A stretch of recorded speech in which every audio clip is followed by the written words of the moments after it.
Profe, ¿va a dar las notas de la prueba? Del parcial. Ya las pasamos para que después se las unifiquen a todas y ya van a tener esta semana. Los trámites administrativos son los más largos. Y con el tema de las prácticas, ¿cómo van a hacer? Las prácticas, gabinete en realidad, porque seguimos con clases con gabinete. Probablemente la semana que viene ya empezamos. Ya tienen que tener sus equipos de control y también el uniforme de gabinete, ¿no? ¿Completo o solamente la chaqueta? ¿Cómo? ¿Completo el ambo o vamos a seguir yendo con Ya chaqueta? sabían ustedes que tenían que pedían uno blanco en la cartilla para que ustedes cada uno Claro, lo... pero a gabinete estábamos yendo solamente Claro, no, pero con ahora chaqueta. ya le dijeron que después de las vacaciones de julio ya tenían, le dieron el tiempo suficiente para que busquen este, el ambo de gabinete. Buenos días, De la profe. institución, así que ahí los van a controlar, chicos. Buenos días.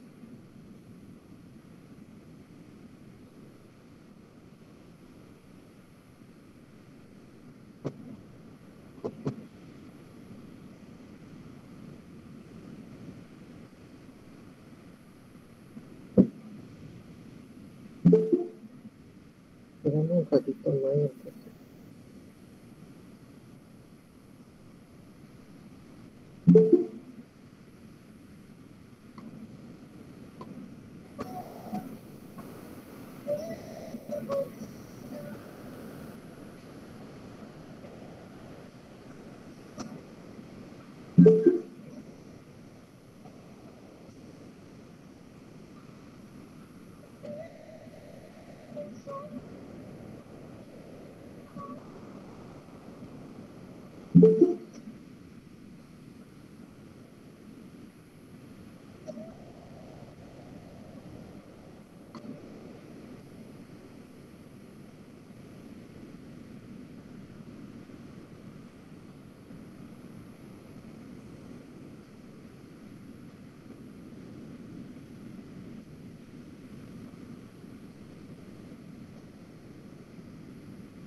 Entonces.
Bueno,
vamos a empezar, chicos.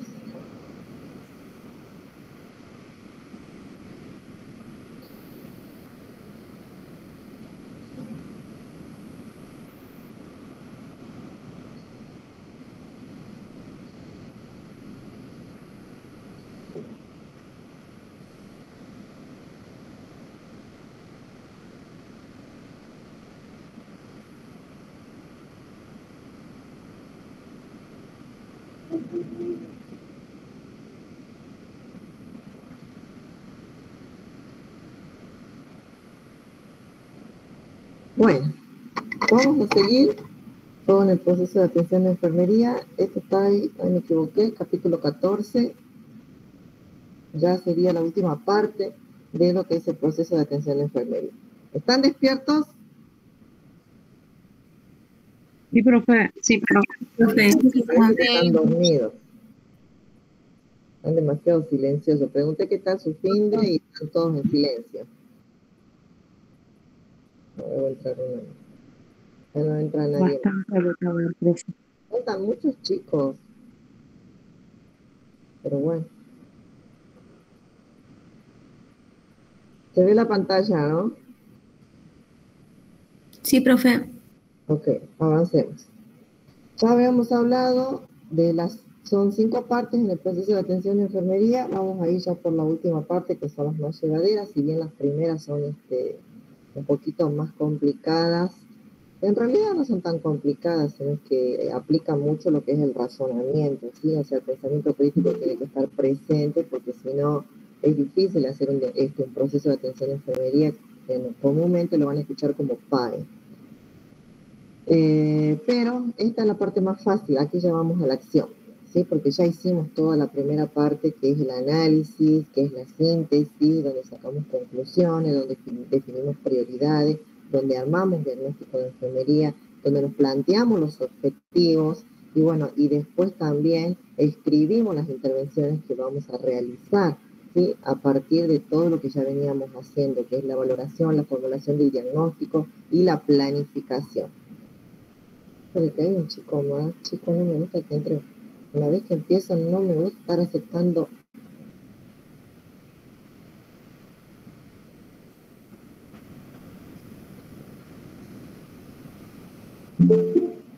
Ay, chicos, que entran a última hora.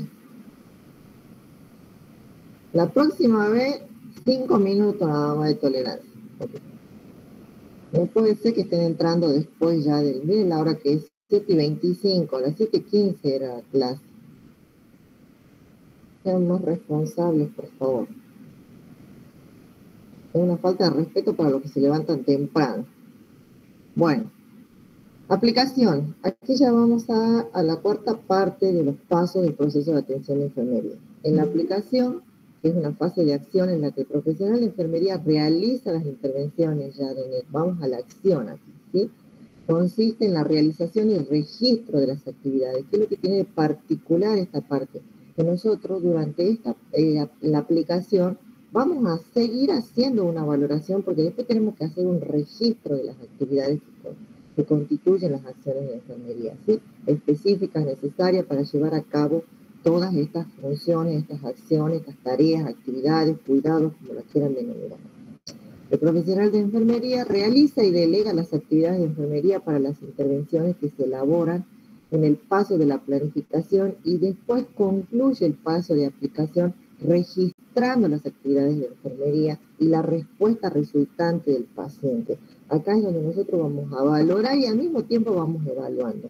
¿Qué quiere decir? Que en este proceso de atención de enfermería es tan dinámico que es como que nosotros hacemos paralelamente ambas cosas. Valoramos y evaluamos, ¿sí? Todo lo que vamos realizando. Vamos valorando para adquirir nuevos datos y vamos evaluando para ver si realmente llegamos a los objetivos, ¿sí?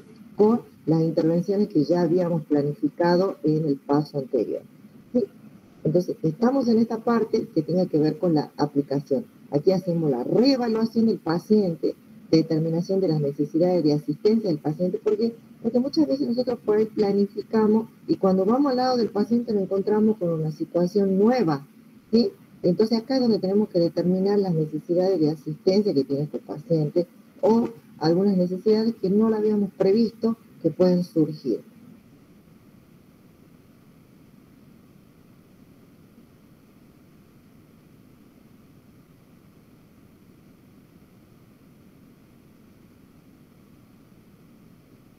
O que no, máximo unos 60, imagínense mover un cuerpo de 150 kilos. Entonces acá es donde yo me voy a dar cuenta, epa, lo planifiqué, pero no lo voy a poder hacer sola, necesito ayuda, ¿sí? Entonces puede pasar esto de que no suceda en ese momento. Entonces acá hablamos sobre la determinación de las necesidades de asistencia del paciente. Ahora, en la aplicación también de las intervenciones de enfermería, que ya sería propiamente dicha la acción de lo que nosotros ya escribimos dentro de nuestro PAE, de nuestro plan de cuidado. La supervisión de la asistencia delegada, ya vamos a hablar sobre eso, y el registro de las intervenciones de enfermería. El registro es lo más importante. No se olviden que ustedes son profesionales y todo lo que ustedes escriban tiene una condición legal, ¿sí? Porque ustedes van a adquirir una matrícula que los va a habilitar a realizar determinados procedimientos. O sea, no cualquiera puede poner inyectar, ¿sí? No tienen las competencias porque no tienen el conocimiento científico. La práctica, chicos, la destreza. Si yo voy y le explico a Mucamo cómo tiene que pinchar, lo va a pinchar. Pero no tiene la habilitación legal para hacerlo, ¿sí? ¿Quiénes tienen la habilitación legal para hacer determinados procedimientos? Son los profesionales. El profesional de enfermería tiene su área, el profesional técnico de laboratorio tiene estas ciertos procedimientos que puede realizar, el profesional médico tiene determinadas funciones y procedimientos que puede realizar, ¿sí? Ahora ustedes van a adquirir una matrícula que los va a habilitar para poder realizar determinados procedimientos. Por eso yo vuelvo a decir lo que le dije al principio. La práctica y la destreza la van a adquirir, porque eso es práctica nada más, que se va a adquirir ahora en el gabinete. Van a tener los conocimientos básicos y después la van a adquirir, pero el conocimiento científico es lo importante acá. ¿Sí? El conocimiento científico, ¿por qué? Porque es con esto con lo que ustedes van a saber por qué pinchan o por qué van a hacer un inyectable en determinada zona y no en otro lugar. Porque yo les puedo enseñar tranquilamente al mucamo dónde tiene que pinchar y lo va a hacer. Es más, eso es lo que ocurría antes de que salga la ley de enfermería. Todo el personal de maestranza de servicios generales terminaba realizando tareas de enfermería y después trabajaban como enfermeros. Y por eso, ya en el 96 que salió la ley de enfermería nacional, la 2404, ha quitado esa posibilidad. Hoy por hoy, nadie puede entrar a hacer un reemplazo a menos que tenga un título. ¿Sí? Antes se podía, antes a esas personas se lo denominaban por la práctica nada más, que sabían hacer determinados procedimientos de enfermería, y trabajaban como enfermeros, pero no estaban habilitados legalmente porque no tenían títulos. Entonces estas personas se ha dejado de hacer a partir de que salió la ley. Ya no podían formar a los de servicios generales para que hagan actividades de enfermería. Hoy por hoy la ley no lo permite en ninguna institución y solamente pueden realizar procedimientos de enfermería enfermeros titulados, ¿sí? Entonces, esto es algo para que ustedes entiendan, porque cuando ustedes vayan a aplicar las actividades o cuidados de enfermería, están habilitados, porque tienen que registrarlas. Y la historia clínica es un documento legal, ¿sí? Y vuelvo a decir la frase, lo que no está escrito no está hecho, así que yo tengo que escribir todo lo que realizo con el paciente. Entonces, las primeras 3 fases del proceso de enfermería, valoración, diagnóstico y planificación, proporcionan la base de acciones, ¿sí?, realizadas durante el paso de la aplicación. Esta es la base, la parte más pesadita, donde nosotros ya hicimos la recolección de los datos, donde nosotros ya analizamos, donde nosotros ya comparamos de manera con el pensamiento crítico, y a partir de ahí salen las intervenciones, donde yo ya armé los objetivos, y de acuerdo al objetivo voy a armar las intervenciones de enfermería al problema que a la causa a la que yo estoy manifestando el problema, voy a armar las intervenciones de enfermería dirigidas a esa causa, ¿sí? Entonces, acá voy a proporcionar el cuidado que yo considero pertinente o necesario para este tipo de paciente, ¿sí? Porque estoy haciendo un PAE individualizado, ¿sí? Las respuestas del paciente que examinamos en la fase final del proceso de atención de enfermería, que ya es la evaluación, tienen que ser evaluadas, ¿sí? Todo lo que yo voy realizando en el paciente, voy valorando y voy evaluando. Voy viendo la tolerancia que tiene el paciente, voy viendo la respuesta que tiene el paciente, voy viendo la participación que tiene el paciente. O sea, no solamente voy ahí, lo voy a rotar, lo voy a dejar al costado. Tengo que ver si el paciente se quejó de dolor, si se pudo mover, si colabora, si no colabora, si estoy observando, porque a medida que yo voy realizando una actividad, voy haciendo al mismo tiempo una valoración. ¿Sí? Si estoy mirando su piel, al tocar, al ver su piel, puedo ver si esa piel está hidratada, si está deshidratada, si esa piel está turgente, no está turgente, si el paciente colaboró, si el paciente está activo, si el paciente está en camino de independencia, si el paciente está con dolor, no se rota, pero no participa, no tiene la misma predisposición. Entonces voy valorando todas estas cosas y voy evaluando la acción de enfermería que voy realizando. Entonces, esta fase de aplicación intervienen las otras fases también, que tengan que ver con la valoración y la evaluación. No puedo dejar de observar, no puedo dejar de evaluar y de valorar todo lo que yo realice. Si yo voy a hacer la aplicación de una medicación, tengo que ver si la vía está permeable, tengo que ver si al paciente le duele cuando yo empecé a inyectar algo, si el paciente reacciona.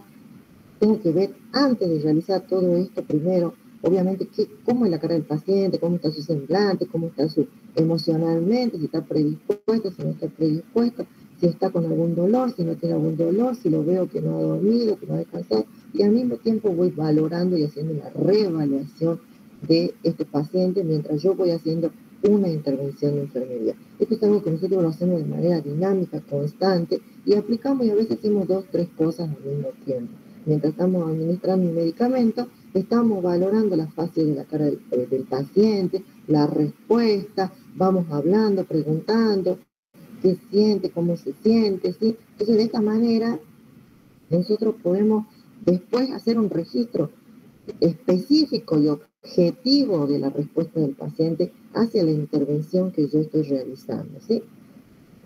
Y vamos a tener en cuenta que también, usando estos datos adquiridos durante la valoración, el profesional de enfermería puede individualizar la asistencia prestada en la fase de aplicación. Ya habíamos hablado de lo que eran los protocolos. Sí, hay determinados protocolos para algunos tipos de patologías que son comunes. Por ejemplo, si nosotros acá en Argentina, ahí tenemos un alto índice de pacientes con colecistitis, se le dice que es la vesícula, para que ustedes lo entiendan. Todo el mundo se opera de la vesícula. Fíjense, si ustedes preguntan, la mayoría de la gente por el tipo de alimentación que tenemos aquí, ¿sí? En la Argentina. Entonces, hay muchas personas que se operan de la vesícula porque tienen mucho dolor abdominal y se produce una colecistitis, ¿sí? Entonces, en este tipo de pacientes, ¿cuál es el protocolo que está en la mayoría de las instituciones? Que el paciente cuando ingresa con dolor abdominal, nada por boca, reposo gástrico, que sería ya una intervención que está protocolizada, ¿sí? Que ya está protocolizada dentro de la institución. Pero cuando nosotros hacemos la valoración, podemos individualizar al paciente, porque nosotros al verlo de manera holística al paciente, podemos ver la respuesta humana que tiene el paciente. Si este paciente tiene un dolor abdominal, tiene una colecistitis, si lo dejamos nada por boca, pero resulta que este paciente tiene sobrepeso, es fumador y está constipado hace 4 días, ¿sí? Entonces, ¿ven cómo podemos individualizar? Porque este paciente específicamente, que si bien tiene una colecistitis igual que otro, tiene otras cosas con las que se puede trabajar, que lo hace un ser único e individual y puedo realizar intervenciones individualizadas en el paciente.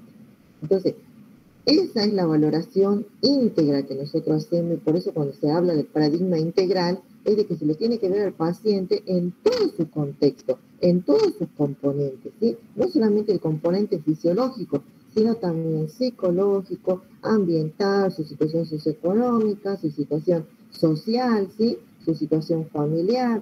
Aquí vamos a valorar la presencia de los factores protectores, los riesgos, ¿sí? Entonces, por eso es que nosotros tenemos la particularidad como enfermeros profesionales que podemos individualizar asistencia en los diferentes tipos de pacientes porque son seres únicos.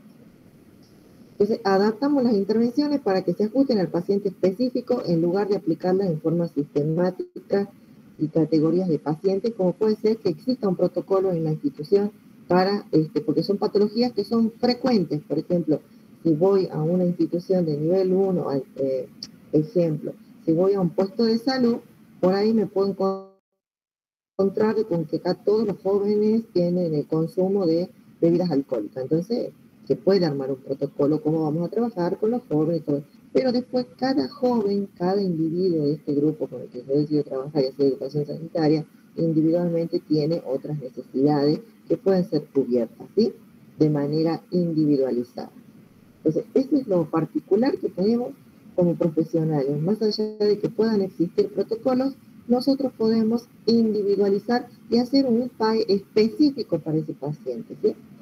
Entonces, para ejecutar el plan asistencial con éxito, los profesionales de enfermería deben disponer, ¿de qué deben disponer? Habilidades cognitivas, chicos, y ese es el conocimiento científico. Es la base. Y ustedes fíjense que en todo lo que venimos hablando seguimos diciendo lo mismo. Habilidades cognitivas. ¿Qué quiere decir? Que ustedes tienen que adquirir el conocimiento científico para poder hacer el razonamiento, para poder tomar decisiones. Porque cuando yo decido hacer un cuidado, una intervención, tengo que conocer el fundamento de por qué lo estoy haciendo. ¿Por qué estoy rotando a un paciente? Porque está aburrido de estar en posición supina, nada más, o porque a mí se me ocurrió. No, chicos, ¿por qué lo voy a rotar?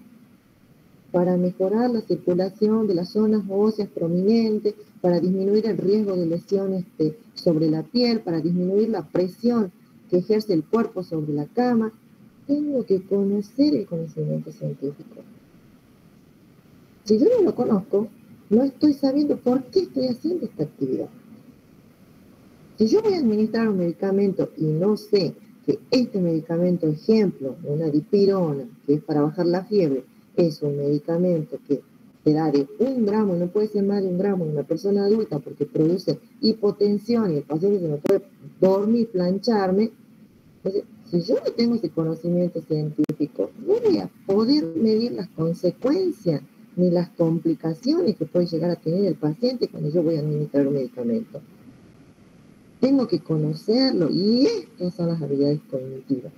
Es el conocimiento que a mí me habilita para hacer muchas cosas. ¿Pero por qué? Porque puedo medir el riesgo, puedo esperar una complicación, porque si yo estoy administrando una dipirona y el paciente se desploma, yo me doy cuenta que he hecho un shock, rápidamente voy a hacer acciones que tengan que ver con el shock, le voy a colocar el oxígeno, voy a ver si el paciente, aumentarle el plan hasta que venga el médico, voy a pedir auxilio porque no me voy a ir del lado del paciente. Voy a gritar, llamen al médico, ya voy a tener preparada una dexametasona para poder administrar, porque sé que una dexa va a contrarrestar el shock que está haciendo este paciente. Pero si yo no tengo ese conocimiento, estoy parado al paciente y lo voy a mirar nada más, porque no sé qué hacer. Y de eso hablamos cuando hablamos de las habilidades cognitivas. La decisión que ustedes tomen en el momento de una urgencia tiene que ver con las habilidades cognitivas. Porque en ese momento tienen que actuar. No pueden esperar que venga el médico a indicarle. Ustedes tienen que actuar porque el tiempo es oro cuando un paciente se desploma. Si yo pierdo tiempo esperando a ver qué me dice el médico, qué le hago, ese paciente se murió. Porque el médico no lo tienen al lado todo el tiempo. Entonces yo, como profesional de enfermería, sé qué acciones puedo tomar y sé cómo voy a ir accionando y de qué manera voy a ir trabajando cuando me encuentre con una situación como esta. Yo ya le coloqué el oxígeno, ya le puse el monitor, ya preparé, está con el plan, ya le abrí el plan y ya tengo preparada la dexa para que cuando venga el médico la administre. Ese es el pensamiento crítico, el que me habilita a mí para tomar decisiones y el que ya me abre la cabeza para decir qué es lo que voy a hacer. ¿Sí? Entonces, es importantísimo que tengan re claro que ustedes sin el conocimiento no van a tomar decisiones. Y los pacientes sufren las consecuencias, chicos. Son los pacientes los que sufren las consecuencias. Porque si yo no sé trabajar, si yo no sé pensar, si yo no sé accionar, le estoy quitando tiempo a ese paciente y ese paciente se va a complicar peor y a lo mejor lo podríamos haber sacado administrando rápidamente un antihistamínico y no que el paciente entre en paro. Entonces, de esto hablamos siempre cuando hablamos de las habilidades cognitivas.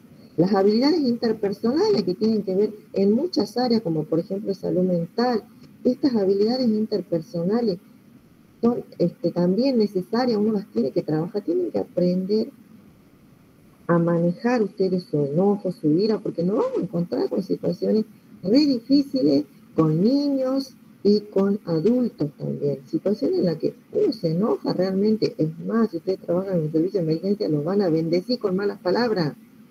Pero yo no puedo responder. Tengo que aprender a manejar mi enojo y mi ira, porque esta es una forma de trabajar las relaciones interpersonales, ¿sí? Porque yo no tengo que entrar en ese juego. Yo estoy acá para brindar un cuidado. O sea, ¿qué es lo que tengo que hacer? Tengo que morderme la lengua y tratar de apaciguar la situación y no empeorarla.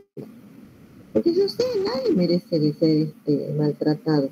Pero cuando nosotros estamos del lado de la salud, va a pasar esto. Pero ¿cuál es la diferencia, chicos? ¿Cuál es la diferencia en esto de las habilidades interpersonales?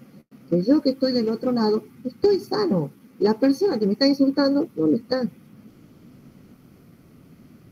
La otra persona está pasando por algo, está siendo atravesada ya sea por una situación emocional, por una situación de dolor, y eso hace que esté agresivo, hace que esté insultándome, pero yo no puedo ponerme en el mismo lugar, porque yo me tengo que dar cuenta, yo estoy del otro lado, y yo del otro lado estoy consciente y tengo que razonar y entender que la otra persona está sufriendo una dolencia.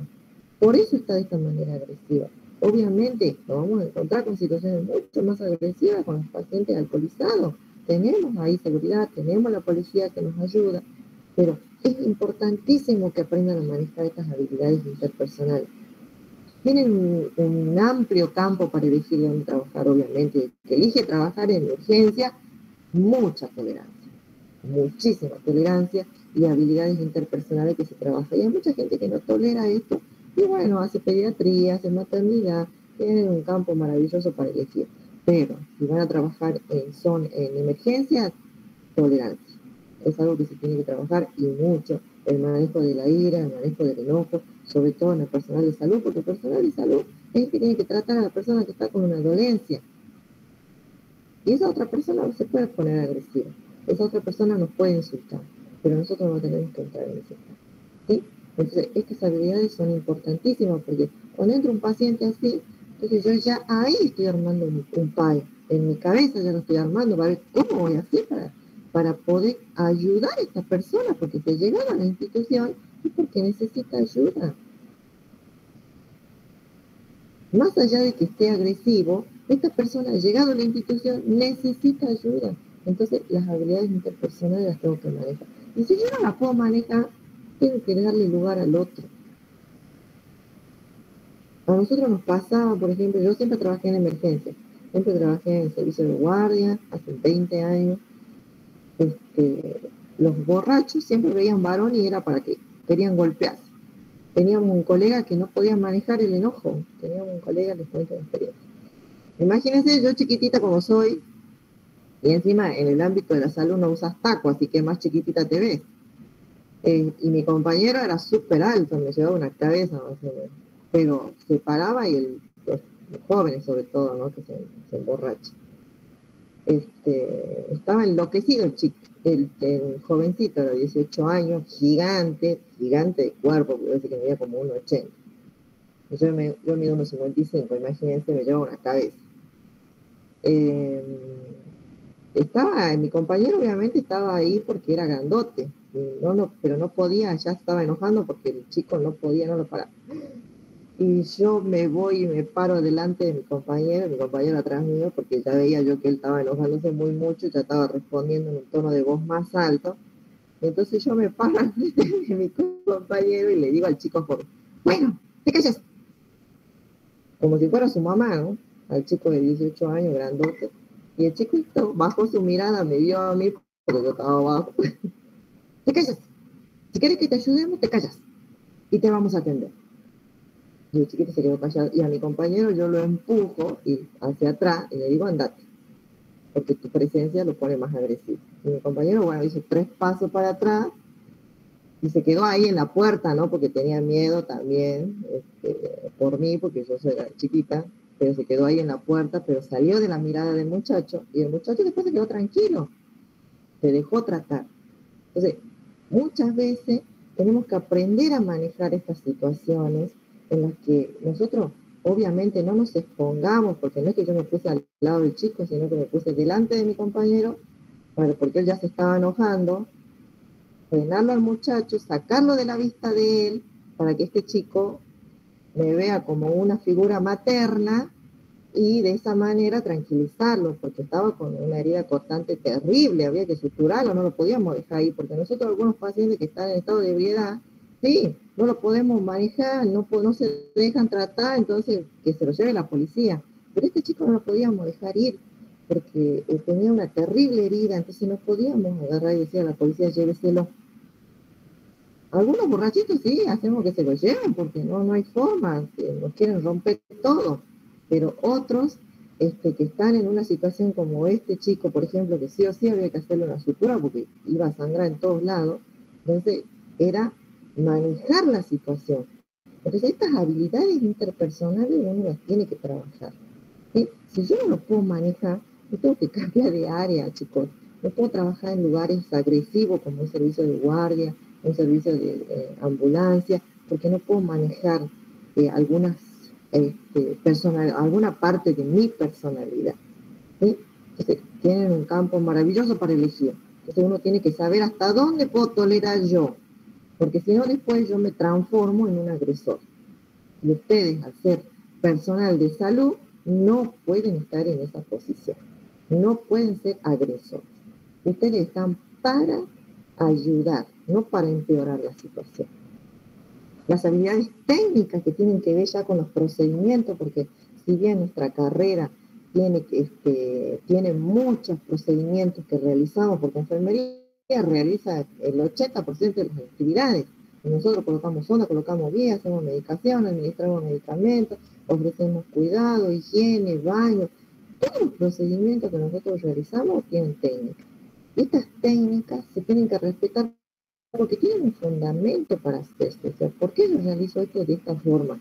Porque hay un conocimiento científico atrás que me está diciendo, ¿por qué yo voy a colocar una medicación intramuscular en el flanco, en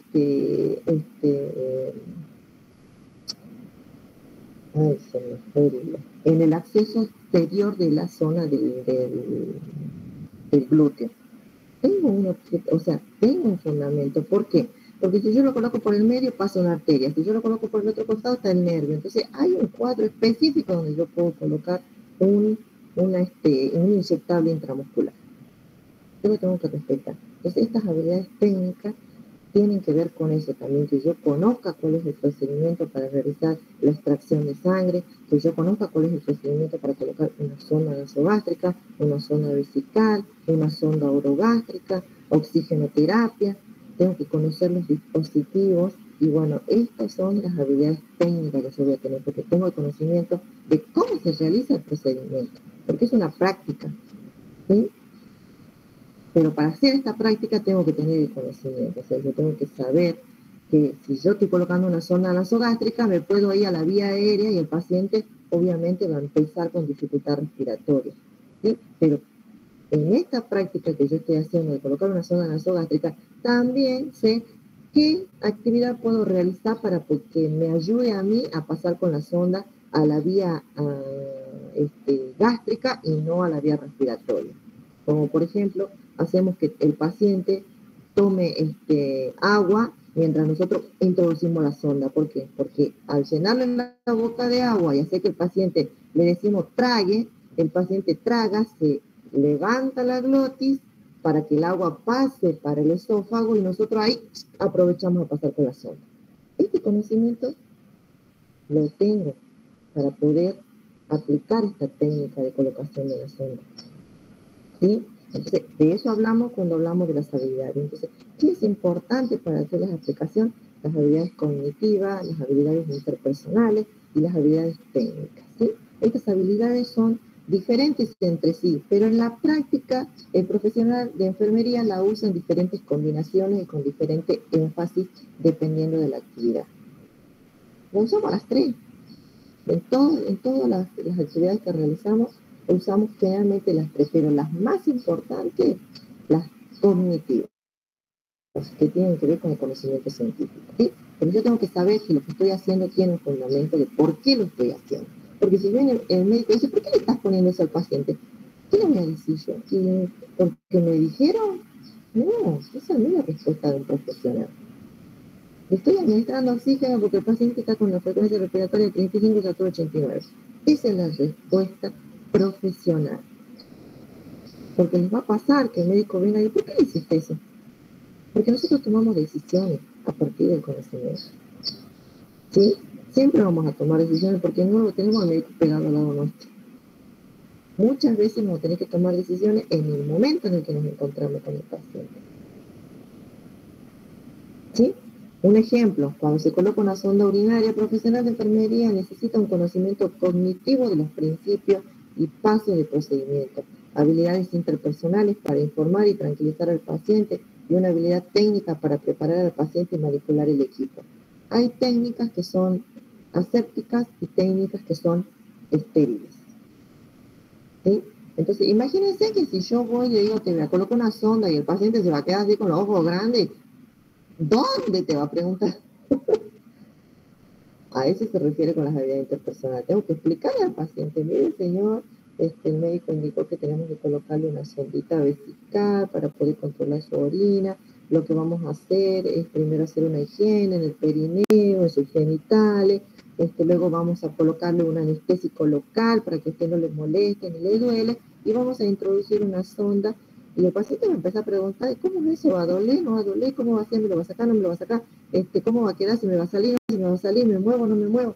Y le tenemos que explicar, se coloca la sonda, se entra un balón por dentro que no va a permitir que se salga para que se pueda moverse tranquilamente, y sí va a quedar cubierto con una bolsita porque tenemos que controlar la diuresis, la orina de manera estricta, ¿sí? O pacientes que están postraditos, que se les coloca sonda para poder hacer una cuantificación de la orina, ¿sí? Entonces, este tipo de procedimiento uno tiene que explicárselo al paciente, ¿sí? Y después yo sé que colocar una sonda vesical, porque esto lo van a ver ya el año que viene, es una técnica estéril, ¿sí? Entonces no puedo hacerlo de otra manera porque si no puedo infectar la vejiga y que el paciente haga una infección urinaria, contaminar, por decir, la vejiga al de hacer una técnica que no es una técnica estéril. Todo tiene que estar estéril el menor tiempo posible expuesto para que yo pueda introducirlo sobre en la uretra del paciente, porque eso va a la vejiga. Entonces, si yo lo hago de otra forma, corro el riesgo de que entre otro microorganismo a la vejiga y se contamine la vejiga y termine siendo una infección urinaria. Entonces, esta habilidad interpersonal que tiene que ver con la explicación que yo le voy a dar al paciente antes de realizar cualquier intervención, tengo que hacerla, ¿sí? El conocimiento lo tengo que tener para poder aplicar la técnica.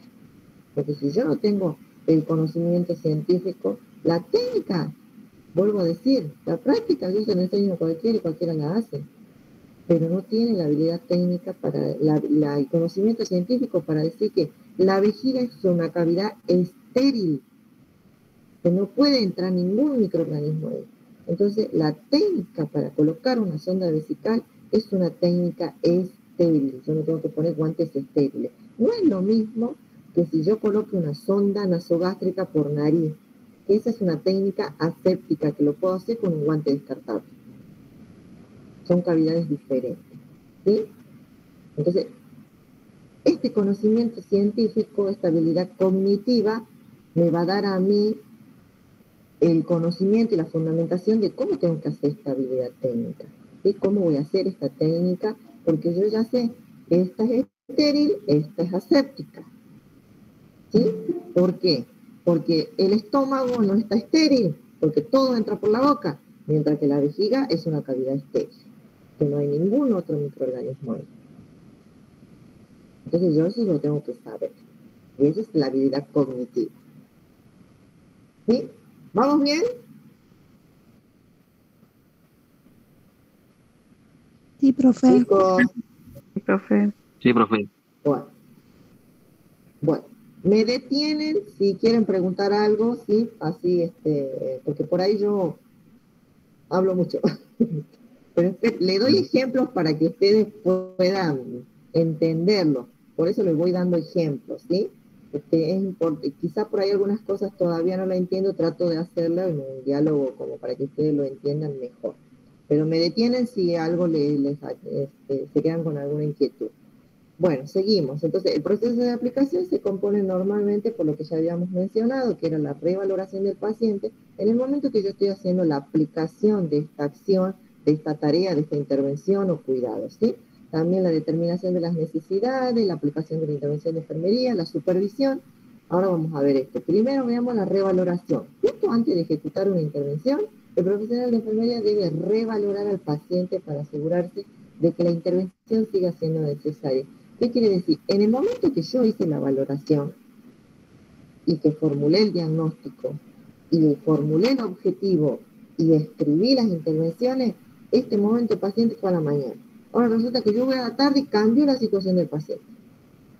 Porque pasa, ¿sí? Entonces es importante que revaloremos al paciente para asegurarnos de que la intervención sigue siendo necesaria, ¿sí? Porque por ahí el paciente, yo propuse que bueno, en la tarde vamos a hacerle una nebulización, porque está indicada también, pero posteriormente el paciente tiene que hacer ejercicios para toser, ¿sí? Y de repente ya no lo necesita. Entonces tengo que revalorar esto, ¿sí? El ejercicio para que el paciente aprenda a toser y a eliminar lo que es las secreciones bronquiales, que lo podemos hacer a través del drenaje pleural, a través de las posiciones que podemos ayudar para movilizar las secreciones, también lo puede hacer la enfermería y no necesitan la indicación del médico. ¿sí? Son acciones que nosotros podemos realizar a partir que esto sería, por ejemplo, una acción conjunta. ¿Por qué? Porque el médico indica la nebulización.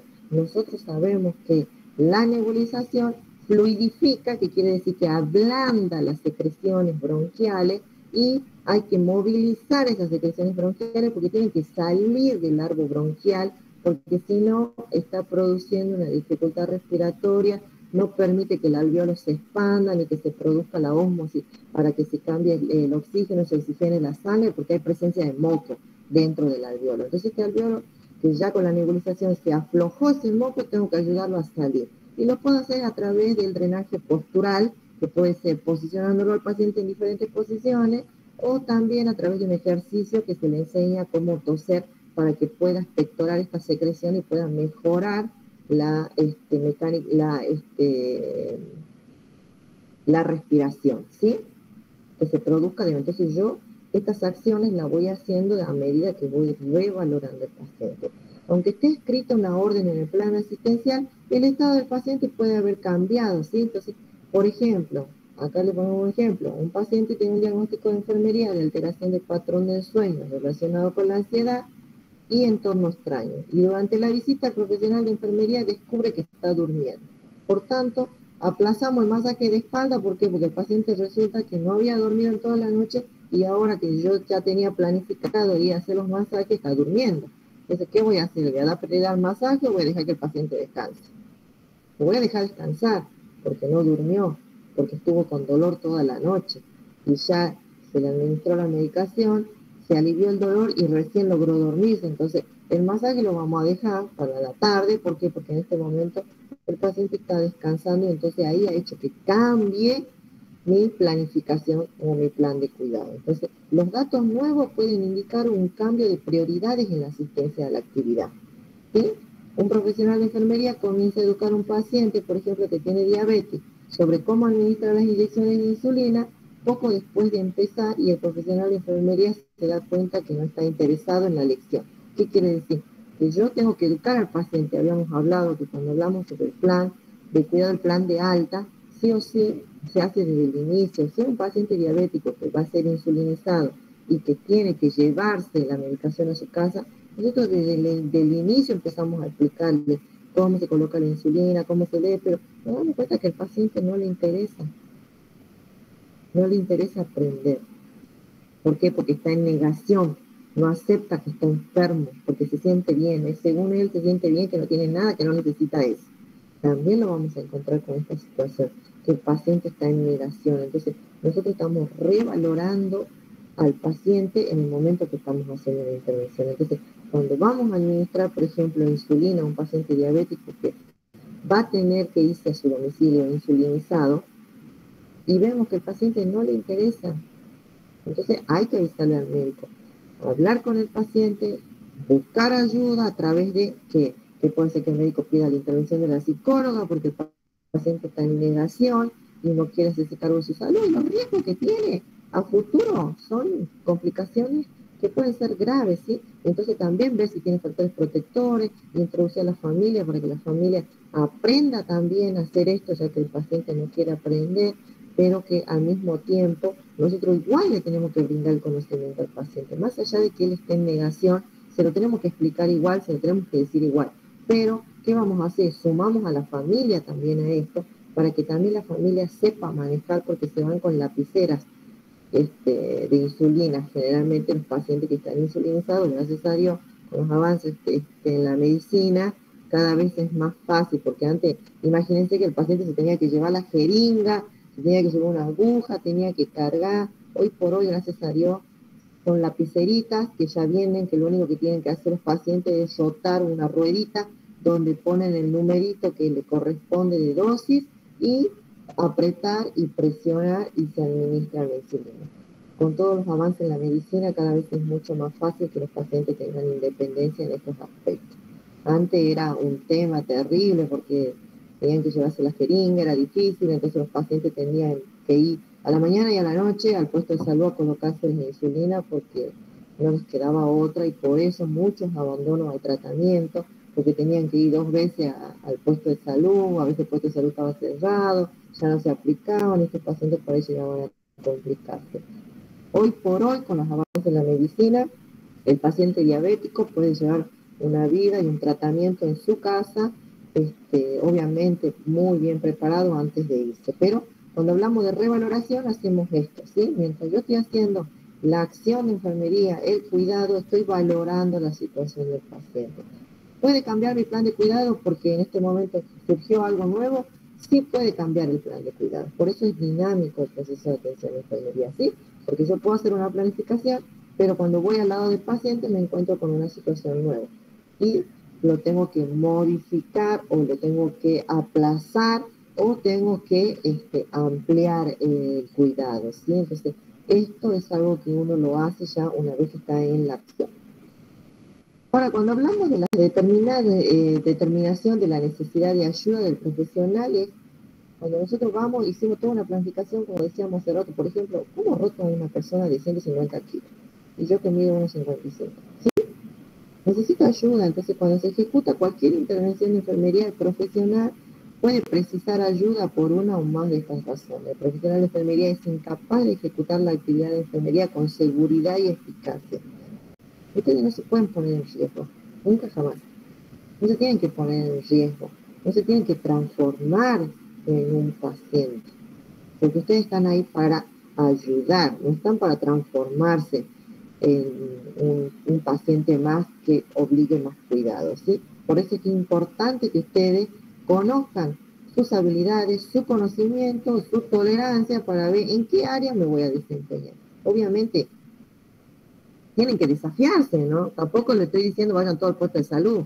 No, tienen que desafiarse ustedes a ir a lugares que tienen mucho trabajo para poder aprender más, obviamente, para poder adquirir más conocimiento, más destreza, obviamente tienen que desafiarse. ¿Qué es lo que les gusta? Por ejemplo, a mí toda la vida me gustó la guardia porque la guardia es terrible, la emergencia, es adrenalina todos los días, ahí no te va a aburrir nunca. Pero hay sectores más tranquilos, como pediatría, que tenés que tener mucha tolerancia también en el área de pediatría. ¿Por qué? Porque los niños lloran, y los padres están enloquecidos porque sus hijos lloran y están que quieren que le ponga algo ya para callarlo. Y ahí también tenés que aprender a manejar la tolerancia, porque tenés que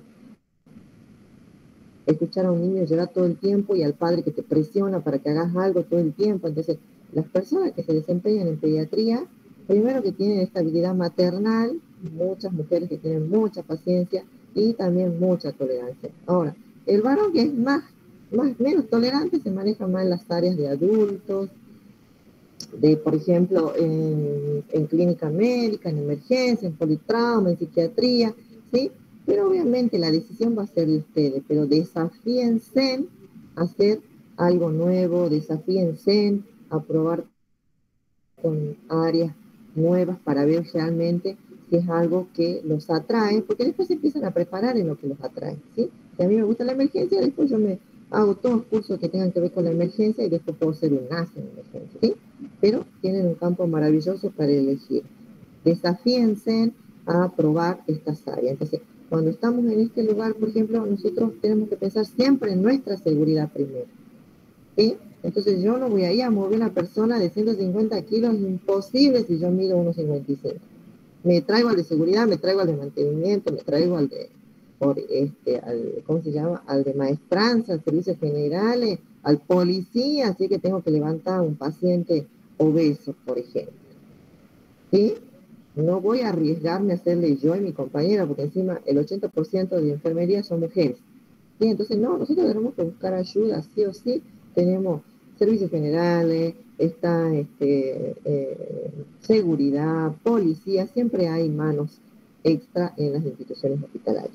Ahora, la ayuda reduciría el estrés sobre el paciente, por ejemplo. Obviamente, una persona que sabe que tiene sobrepeso y ve a dos mujeres chiquititas, obviamente va a entrar en miedo porque va a decir, me van a voltear, no van a poder conmigo, porque la persona es consciente de su peso.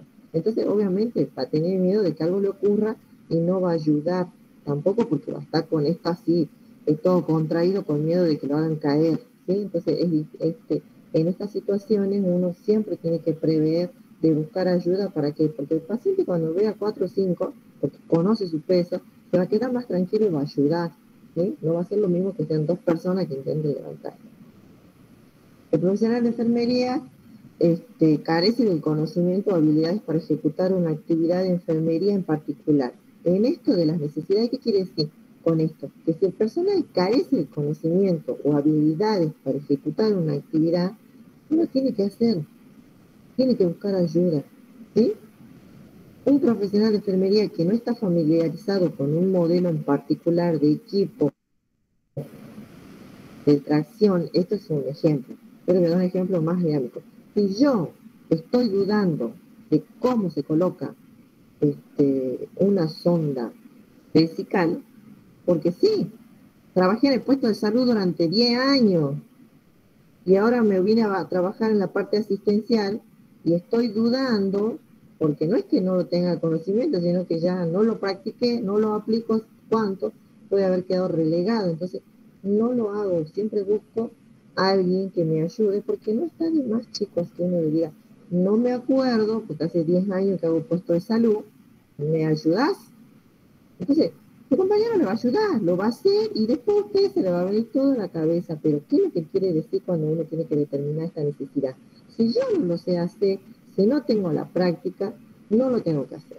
Y si en esto que no tengo la práctica no me acuerdo, porque si hace muchos años que no hago asistencial, entonces no lo hago, no me tengo que tirar la pileta, chicos. Porque el riesgo es para el paciente. Porque si lo hago mal, es lo único que se va a complicar. Y yo, por no decirle a mi compañero para que no sepan que yo no me acuerdo, el pobre paciente se va a comer una infección urinaria porque yo hice mal la técnica. No pueden hacer eso. El paciente es importante. Acá el único importante es el paciente. No importa lo que piense mi compañero de mí, si yo me acuerdo o no me acuerdo. Mi prioridad, disminuir riesgos de infecciones cruzadas para el paciente. Entonces, sí puede pasarme que yo hice APS durante 10 años y decidí irme a trabajar a un hospital y resulta que ya no me acuerdo, sí, te puedo reconocer, pero hay algunas debilidades que se van adquiriendo con la práctica. Entonces no está de más que pida ayuda y le diga a mi compañera, mira, hace muchos años que no coloco una sonda, me acompañas, o ella me puede dirigir, o puede hacerlo para que yo recuerde y la próxima ya lo voy a hacer tranquilamente porque ya refrescó mi memoria, ¿sí? Entonces, si yo carezco de este conocimiento y de habilidad, no lo tengo que hacer. No me puedo tirar a la pileta por no pedir ayuda, porque son personas con las que está tratando. Son seres humanos. Y una persona que puede estar internada 3 días por una mala praxis del enfermero o por una iatrogenia del enfermero, se termina quedando 15 días. ¿Por qué? Porque el enfermero no quiso pedir ayuda. Responsabilidad en las intervenciones. ¿Sí? Responsabilidad. ¿Qué quiere decir? Yo tengo que aceptar cuáles son mis límites. Yo tengo que decir, sí, no lo sé hacer, no me acuerdo, que le refresque la memoria, no hay problema. Tengo que aceptar, tengo que ser responsable, porque el riesgo es para el paciente, no es para mí el riesgo. El riesgo es para el paciente. Entonces tengo que ser consciente de esto. Y de esto habla cuando hablamos de las determinaciones de las necesidades, ¿sí? Lo que yo no puedo hacer, no lo hago. Lo que yo quiero hacer, pero no puedo porque me encuentro con una situación como, por ejemplo, un paciente obeso, o por un ejemplo, un paciente alcoholizado, o un paciente que está bajo el consumo de psicofármacos, entonces tengo que buscar la intervención y ayuda, ¿sí? No me puedo mandar solo. Tengo que ser responsable y también tengo que tener seguridad en mí mismo, o sea, de cuidar y no transformarme yo en un paciente, porque estoy para brindar cuidado, no para que me lo brinden a mí, ¿sí? Entonces es importante que tengan presente esto. Ahora, en la aplicación de las intervenciones de enfermería, es importante explicar al paciente, ¿sí? Es importantísimo, primero que nada y antes que todo, pero tiene que ser, chicos, no pueden entrar a una habitación y no saludar. Ustedes no durmieron con el paciente, y más allá de que sea un trabajo, el paciente merece respeto. Yo respeto para que me respeten. Si yo no respeto, ¿Qué respeto puedo exigir? Entran a la habitación, saludan, buenos días, buenas tardes, buenas noches. Tienen que conocer el nombre del paciente. No es, el paciente no es 91, no es 64, no es cama y habitación. El paciente tiene nombre. ¿Sí? Entonces, cuando yo entro a una habitación, saludo, regla de oro, porque el paciente va a estar predispuesto, porque ya siente respeto. Pero si yo lo saludo, el paciente me va a mirar, primero, y más, la gente adulta está esperando el saludo. Si yo saludo, estoy mostrando respeto. Entonces este paciente no está predispuesto, porque se siente respetado. ¿Sí? Entonces, entramos a la habitación, buenos días, buenas tardes, buenas noches. Y señor Juan o señor Pedro, o el apellido, lo que ustedes quieran, tengo que realizarle la medicación, voy a administrarle este medicamento, tengo que explicarle al paciente lo que le voy a hacer. Porque el paciente, siempre que ve al enfermero, ve al médico, ya se pone en una posición susceptible porque dice, ¿y ahora qué? ¿Sí? Es importante que nosotros aliviemos esa ansiedad con respeto y con explicación. Entonces el paciente va a poder participar de la actividad si nosotros lo hacemos partícipe. ¿Y cómo lo hacemos partícipe? A través del respeto y de la explicación. ¿Sí? En muchas actividades de enfermería es importante asegurar la intimidad del paciente. También tengo que respetar al paciente en su intimidad. Hay mucha gente con mucho pudor. Entonces yo, si voy a hacer una intervención como observar una herida en el abdomen, tengo que cuidar la privacidad del paciente, sacar a la gente afuera, cerrar la puerta y decirle voy a realizar una actividad para descubrir su abdomen o la zona más íntima, o las mujeres, las mamas. Entonces, tengo que cuidar la privacidad del paciente, porque hay pacientes que son muy pudorosos. ¿Sí? Tengo que poner un biombo esos como tipo parecitas pero que se mueven, son móviles, que se utilizan en el ámbito de la sanidad, que puedo darle privacidad a este paciente, o tengo que sacar a la gente afuera, tengo que decirle primero lo que le voy a hacer, mire, necesito descubrirle la mama porque tiene una herida cortante ahí, entonces tengo que hacer la curación. Entonces el paciente se va a predisponer y bueno, obviamente va a ver que no hay nadie, entonces va a estar más predispuesto y va a colaborar más a que yo quiera ir a hacer una curación con los familiares de los otros pacientes, porque las habitaciones son compartidas. Tengo que respetar la intimidad del paciente. Tengo que hacerle lo que me gustaría que me hagan. ¿Sí? Si yo quiero que me respeten, tengo que respetar. A mí me gustaría que cuiden mi intimidad, cuido la intimidad del paciente. Porque lo que yo le estoy brindando al paciente es lo que a mí me gustaría recibir. ¿Sí?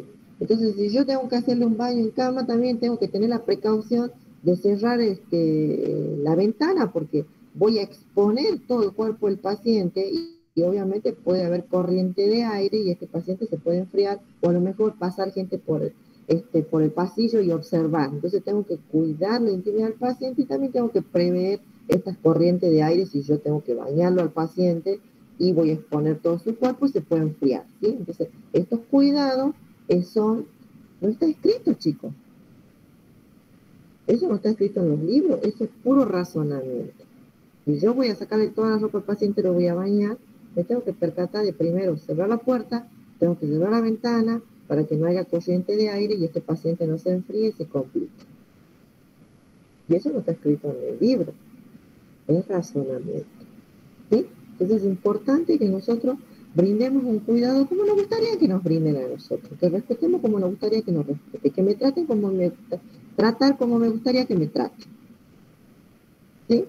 El número y tipo de intervenciones de enfermería directo es casi ilimitado, pero los cuidados no se imaginan, chicos. Lo que parece lo más insólito y tan pequeñito que hagamos es un cuidado. Si yo pongo mi mano encima de la mano del paciente porque está llorando, es un cuidado de enfermería. Si yo le sonrío al paciente y le ofrezco una charla gratificante, es un cuidado. Son ilimitados los cuidados que realizamos. Los profesionales de enfermería también coordinan la asistencia con el paciente. Como decíamos, podemos ver pacientes si tiene que hacer alguna actividad o del baño en cama, te va a decir por ahí, no, a la mañana no quiero que me bañe, bañeme a la noche porque transpiro todo el día y quiero dormir limpito. Tengo que coordinar con el paciente. ¿Sí? Porque puede pasar la época de verano, que bueno, está protocolizado en el servicio de que se hace higiene a todos en la mañana. Pero resulta que los pacientes o determinados pacientes, hay pacientes que sí, que no transpiran y hay pacientes que sudan muchísimo. Se van a dar con eso, porque hay pacientes que tienen una transpiración muy poca, no transpira, están todos light, y hay otras personas que tienen una sudoración excesiva. Este paciente va a decir, ¿sabe qué? Por ejemplo, me baño a la noche porque yo quiero dormir fresquito, si no, no puedo dormir. Entonces tengo que coordinar con el paciente, porque puede pasar esta situación. Gente que suda muchísimo y prefiere bañarse en la noche y no a la mañana. ¿Sí? Entonces, esta actividad implica programar los contactos del paciente con otros departamentos. También, esta es otra cosa. Cuando tienen que venir la gente de fisioterapia, la gente de laboratorio, la gente de diagnóstico por imágenes, tenemos que coordinar. O sea, por ejemplo, que no va a venir el de rayo a las 8 de la mañana cuando le están sirviendo el té al paciente. Se va a enfriar hasta que le hagan todo solución. Entonces hay que coordinar. Entonces yo tengo que conocer los horarios. Nosotros sabemos que a las 8 de la mañana sirven el té, a las 12 sirven el almuerzo. Entonces las actividades las tengo que hacer en el medio. Si tiene que hacerse una interconsulta, si tiene que hacerse una placa, si tiene que venir del laboratorio a sacarle sangre, pero no en el horario en el que el paciente necesita alimentarse. Entonces tengo que coordinar yo con otro paciente. Mira, después de las 8:30, porque a las 8 toman el té. Y si tiene que estar en ayuna para hacer la extracción de sangre, 7:30, porque a las 8 ya le sirven el té al paciente y ellos ya se sientan, ellos ven el té, se sientan y empiezan a tomar. A menos que esté con dolor. El paciente que está con dolor ya no toma ni come nada. Pero entonces tenemos que coordinar también este tipo de intervenciones con otros servicios, así como laboratorios, rayos, fisioterapeuta. Entonces incluso el mismo fisioterapeuta te dice, mira, ¿a qué hora lo nebulizas? Así yo vengo después. Entonces uno coordina. Mire, le toca la nebulización a las 8 de la mañana. Toma el té, el paciente, no, entonces te va a decir, mejor nebulízalo a las 9, porque si el paciente toma el té a las 8, lo nebuliza a las 8 y yo lo golpeo, va a terminar devolviendo el té. Entonces, nebulízalo a las 9, cosa que yo venga a las 9:30 y pueda hacerle los golpes en la espalda para movilizar las secreciones pulmonares, ¿sí? Entonces, de esa manera coordinamos con fisioterapia cómo se va a realizar la kinesio respiratoria, ¿sí? Entonces es importante que programemos este tipo de actividades con otros servicios o otras áreas. Ahora, la aplicación de las intervenciones de enfermería ya sabemos, vuelvo a lo mismo, conocimiento científico, modelo profesional asistencial, práctica basada en la evidencia, o sea, todo lo que ustedes van leyendo, que van adquiriendo conocimiento, todas las intervenciones que van a ir aprendiendo o que vamos viendo es porque están basadas en la evidencia. Cuando hablábamos de bioseguridad y que dijimos que era un campo aséptico, lo que era un campo estéril, ¿por qué decíamos que un campo aséptico tiene la menor cantidad de microorganismos y un campo estéril está libre de microorganismos? Porque hay evidencia de eso. ¿Sí? Hay un trabajo científico detrás de eso que dice que si pasa por un proceso de esterilización está libre de microorganismos. Y que si utilizamos anticonceptivos disminuimos los microorganismos. ¿Sí? Entonces, son prácticas basadas en evidencias. Y las evidencias te las da el trabajo científico, la investigación científica, ¿sí? Entonces el profesional de enfermería debe ser consciente de las bases científicas y de los posibles efectos adversos o complicaciones de todas las intervenciones. Por ejemplo, un paciente que ha estado tomando agua, una medicación oral después de la comida, y sin embargo esta medicación no se absorbe bien en presencia de alimentos, Entonces nosotros tenemos que enseñarle al paciente. Hay medicaciones que necesitan ser tomadas en ayuno, que no pueden ser tomadas con el desayuno o con el almuerzo, porque el efecto, la cinemática que tiene, no sé, fue la palabra. La farmacología de esa medicación se procesa mejor en el estómago en ayuno, por ejemplo. Por ejemplo, un paciente que tiene gastritis, algo para que ustedes vean, o un paciente diabético, vamos al diabético, que es más conocido, por ahí tenga más conocimiento como el diabético. La insulina, a ver, díganme ustedes, ¿se la colocarían antes de que coma o después de que coma?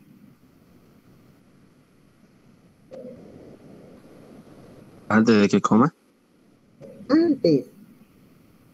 Antes tiene que ser, ¿sí? Entonces fíjense, ¿por qué?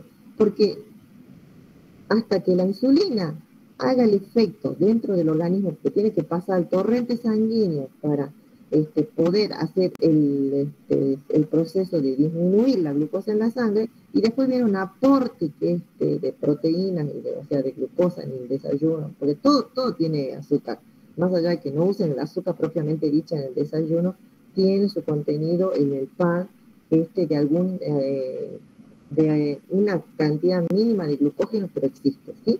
Entonces, se hace antes, o sea, la insulina sí o sí se hace pre-desayuno, pre-almuerzo o pre-cena, ¿sí? Antes, siempre antes de la infusión que le vaya a dar o de la alimentación, porque eso va a hacer que aumente el glucógeno en sangre. Y si yo no le coloqué la insulina antes, se la coloco posteriormente, ya va a estar muy elevado el glucógeno en sangre. Entonces es importante que determinadas medicaciones tienen que tener este tipo de cuidado. Por ejemplo, el hierro se toma en ayunas, por ejemplo, a un paciente anémico, tiene que estar en ayunas. No puede tomarse con el desayuno porque su cinemática, o sea, no hay cinemática, no es la palabra, la farmacología de esa medicación no se absorbe en presencia de infusiones. Por ejemplo, si vos le das el hierro al paciente con una taza de té, no se absorbe. Es lo mismo que cuando vos consumís calcio con infusiones, como el té, el mate, no se absorbe. No es que no se absorba, chicos, se absorbe, ¿no? Un porcentaje, pero mínimo. A diferencia de que si estuviera en ayunas, se absorbería poner un 60%. Pero si vos le das con un té, se va a absorber un 20%. ¿Sí? Porque la infusión contrarresta, o sea, no le permite al calcio llegar a la célula. Entonces, por eso es que cuando te dan el calcio, te tenés que tomar en ayuno. Cuando te dan el hierro, tenés que tomar en ayuno. Hay ciertas drogas que son medicamentos, porque todos los medicamentos son drogas, todos los medicamentos, ya sea un antibiótico, un analgésico, todos son drogas, ¿sí? Entonces hay ciertas drogas que su proceso dentro del cuerpo tienen ciertos requisitos, entonces esto yo lo tengo que saber, ¿sí? Por ejemplo, un antibiótico en ayunas es fatal para el estómago. Entonces, al paciente siempre se le enseña que tiene que tomar el antibiótico posterior a la comida, ¿sí? Y que tiene que hacer una dieta liviana, porque procesar el antibiótico para el estómago es un trabajo terrible, ¿sí? ¿Por qué? Porque este antibiótico, esta droga, está en gramos, porque viene todo en gramos, tiene una formación que hace que al estómago le lleve mucho desdoblarla para que pueda ser absorbida. Y si yo al paciente le digo, toma el antibiótico, se come un suculento plato de milanesa con papa frita, va a venir con un terrible dolor abdominal. ¿Sí? Porque al estómago le cuesta muchísimo procesar los antibióticos, ¿sí? Sintetizarlos para que puedan ser absorbidos y que puedan pasar al torrente sanguíneo, ¿sí? Porque todo tiene que pasar al torrente sanguíneo. Entonces, hay ciertas medicaciones, ciertas drogas que yo tengo que conocer cómo es su farmacocinética para que pueda ser procesada dentro del organismo, para que no la dañe, para que sea eficiente para el paciente, ¿sí? Un paciente con gastritis, sí o sí va a tomar un antiácido antes de la comida.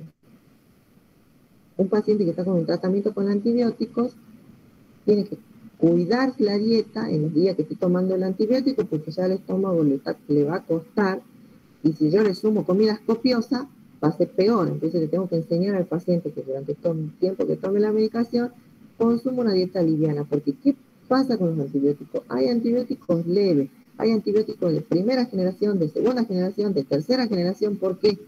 Porque como los bichos fueron evolucionando, entonces el antibiótico que se usaba de línea, como por ejemplo una ampicilina, para que ustedes la deben haber escuchado, hoy por hoy con los bichos que tenemos ya no le hacen ni cosquilla.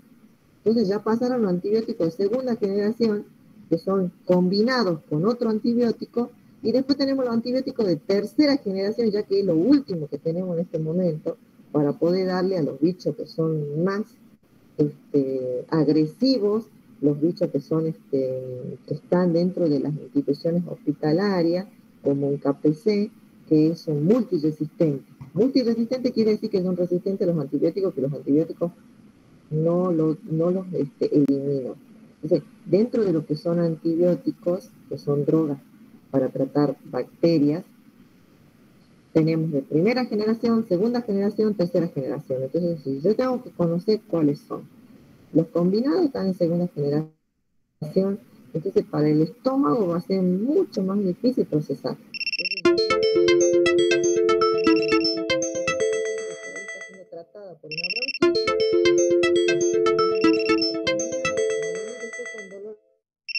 abdominal, ¿sí? Entonces tenemos que tener este cuidado también, pero para tener este cuidado tenemos que tener conocimiento, ¿sí? Entonces es importante que le expliquemos al paciente. Ahora, comprender claramente las intervenciones a poner en marcha y cuestionar las que no se entienden, ¿sí? El profesional de enfermería es responsable de una aplicación inteligente del plan asistencial médico y de enfermería. Esto exige conocimiento de cada intervención. Su objetivo en el plan asistencial del paciente, las contraindicaciones como por ejemplo alergia y cambio en el estado del paciente que afecta a la orden. ¿Qué quiere decir con esto? Que nosotros, por ejemplo, puede ser, ¿qué pasa con esto de que todo el mundo anda a 1000 por hora con todo lo que es, trabajan en 2 lugares, muchos profesionales, y el paciente es alérgico a una medicación? Y el médico no se dio cuenta y le terminó dejando indicado este medicamento al que el paciente es alérgico. Entonces, ¿yo qué me hace? ¿Lo voy a aplicar porque está en la orden médica o no lo voy a hacer?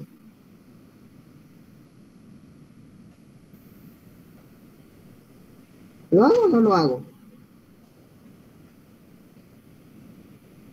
¿De qué, profe? No están escuchando, chicos. Por ejemplo, digo, con esto de que todo el mundo anda a 1000 por Profe, hora. no lo haría, yo creo que lo tendría que consultar con el médico. Exactamente. Nosotros sí tenemos que seguir las indicaciones médicas, pero si nos encontramos con una situación que pueda complicar al paciente, como por ejemplo, de que sabemos que es alérgico a la ampicilina y el médico le dejó indicada un ampicilbactam, porque no se dio cuenta, no lo leyó, no se percató, se equivocó de paciente, porque el error humano está presente siempre, ¿sí? Entonces puede ser que haya pasado eso, pero está hecha la indicación médica. Pero yo tengo el conocimiento y puedo tener la determinación de decir, no, no lo voy a hacer, voy a hablar con el médico que está hoy y decirle, mire doctor, el doctor dejó esta indicación, pero el paciente es alérgico a las ampicilinas y él le dejó un ampicilbactam. Entonces el médico va a decir, no, no le hagas. Obviamente va a cambiar la indicación. Pero para que yo me niegue a hacer una indicación médica, tengo que tener fundamento. Pero también tengo que tener este conocimiento, ¿sí? Entonces, cuando hablamos de comprender claramente las intervenciones a poner en marcha, y tenemos que cuestionar las que no entendamos, o las que, por ejemplo, si un paciente está con un dolor en zona lumbar, y yo y yo quiero que, o sea, por un dolor lumbar y uno quiere que se siente, no se va a poder sentar al paciente porque le duele. Entonces tengo que cuestionar algunas intervenciones, ¿sí? No lo puedo hacer sentar al paciente porque justamente para que vaya a juntar una muestra, ejemplo, un paciente está con mucho dolor en zona lumbar, no se puede levantar de la cama, pero hay que juntarle la muestra de orina. Y señor se tiene que levantar y tiene que ir al baño. No me puedo levantar. Me duele, me duele y me duele. Entonces yo acá tengo que cuestionar algunas intervenciones. Sí, el paciente es independiente, es joven, tiene 30 años, pero está con una lumbalgia que no puede moverse.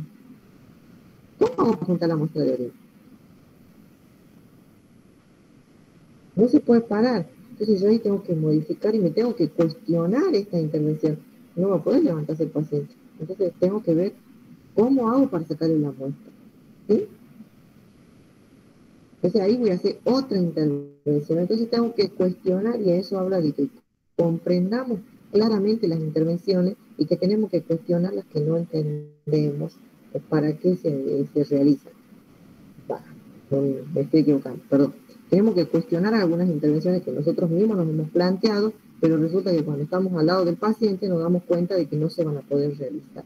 ¿Sí? Como por ejemplo que el paciente se pare para ir a juntar la orina y no se puede parar. Entonces voy a tener que ver otra forma, otra actividad, como colocarle la chata y juntar la muestra yo con ayuda del paciente. Obviamente cuidando la intimidad del paciente. ¿Sí? Pero voy a sacarla la muestra, porque la muestra la tengo que sacar, sí o sí.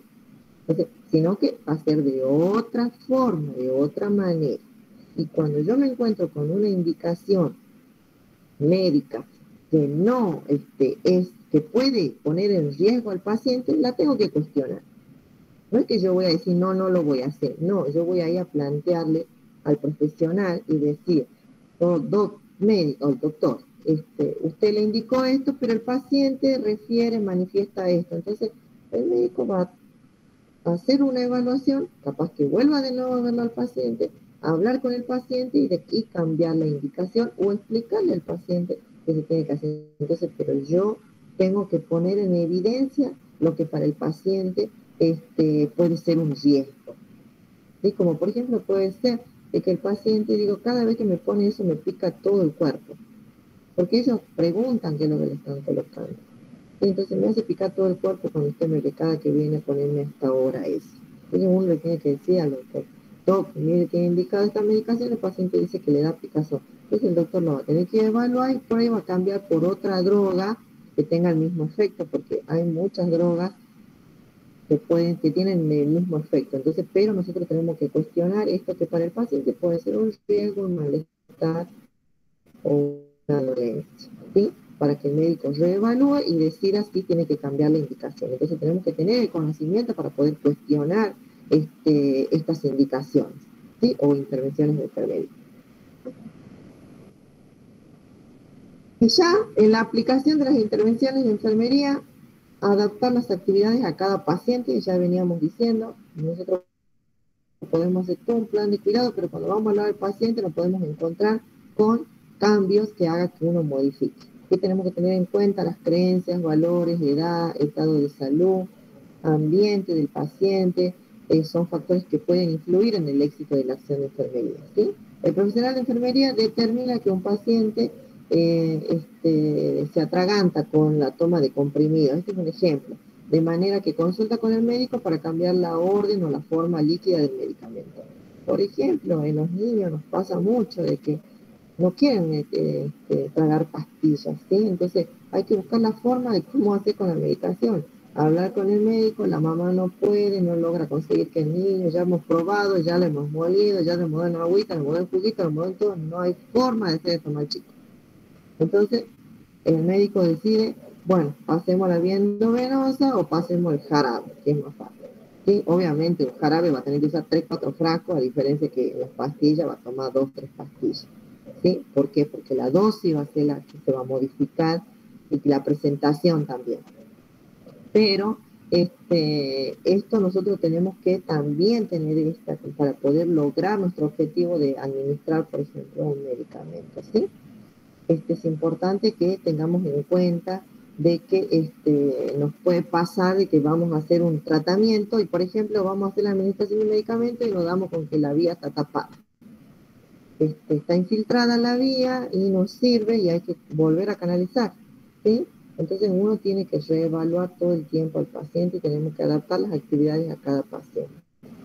O este paciente, cuando yo voy a hacerle la higiene y cama, no quiere hacerse a la mañana, quiere hacerse a la noche, entonces yo voy a adaptar, y este otro paciente, no, prefiero las 3 de la tarde porque después a la noche me hace frío. ¿Por qué? Porque es un paciente adulto, geronte, entonces por ahí voy a adaptar las actividades dentro de lo que pueda, de acuerdo a la sala, obviamente, porque por ahí se van a encontrar con salas en las que están tan llenas que es difícil por ahí llegar a hacer de maneras así individualizadas, y dependiendo de la cantidad de enfermeros que haya en la sala, van a ser las posibilidades de brindar esta atención de calidad. Ejecutar una asistencia segura, por ejemplo, cuando se cambia un vendaje estéril, el profesional de enfermería practica una técnica estéril para evitar infecciones. Tienen que tener muy claro estas palabras claves, ¿sí? Asepsia, esterilidad, tienen que tener re clarito todo esto. Todas las normas de bioseguridad, como ya les había dicho en el examen, son pruebas de exámenes. Esto es primero, segundo, tercer año, todo el tiempo le van a preguntar sobre esto. Tienen que saber qué es la asepsia, tienen que saber sí o sí qué es un campo estéril, qué es una técnica estéril, qué es una técnica séptica, porque es con lo que van a convivir durante todo su vida en la práctica de enfermería. ¿Sí? Entonces, nosotros tenemos que tener este conocimiento científico, ¿no?, de lo que es una técnica estéril, que sabemos que es para evitar infección y para complicar la situación del paciente. Cuando administramos un medicamento profesional de enfermería, sabemos la dosis, chicos, no podemos darle una pastillita roja al paciente. Yo no puedo decir, le voy a dar la pastilla roja. No, yo tengo que saber qué le estoy dando, cómo se llama esa droga, qué dosis tiene la droga, porque las presentaciones vienen en dosis y de diferentes dosis, porque puedo tener, por ejemplo, un enalapril, que lo deben conocer, o lotrial, con ese nombre, que viene de 10 miligramos, de 20 miligramos, un losartán que viene de 50 miligramos, de 150 miligramos, un losartán D que viene con losartán más hidrocloriatacida. Y yo no sé qué le estoy dando al paciente, no puedo medir las complicaciones que pueden aparecer en este paciente. No puedo anticiparme a la complicación y yo no sé qué le di al paciente y qué dosis usé.